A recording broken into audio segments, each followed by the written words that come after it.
Kaganina, pagpamutanan ako ninyo kung unsa ang number one things na you really need na ito bang education. Pero diri gihatag sa tuha, ang unang example galing ni Bradley, ang ato ang kwan daw basig naguna-una ta kaning bukaon ta o kining pag-inom nato ikatulo og money. Kasi maunay na sa tunguna-una man so.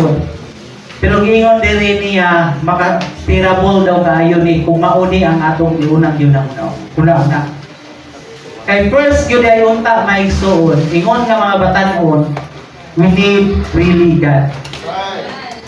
Ang pagdawat nato sa Ginoo mo tanan kung kinsay wala pa nakabaton sa kinabuhi o nabautismuhan. Tagano. So mao'y gingon diri nga ang pagdawat sa dihang nadawat ninyo ni tuo mo sa Ginoo mo na to'y pagsugod sa inyong race course. Amen. So salamat sa Ginoo nga ang Diyos kay una ninyong nabatunan. No? Salamat sa Ginoo ba nga dili gidayon ta mahimo nga sa nagbutang sa tong hunahuna maigsuon nga ang ato ang i-priority kining atong pagkaon, ang atong pag-inom, kaning physical nga pagkaon maigsoon na ug pag-inom.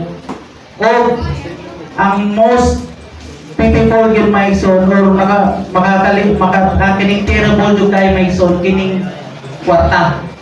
So basig maoy na sa una mga igsoon.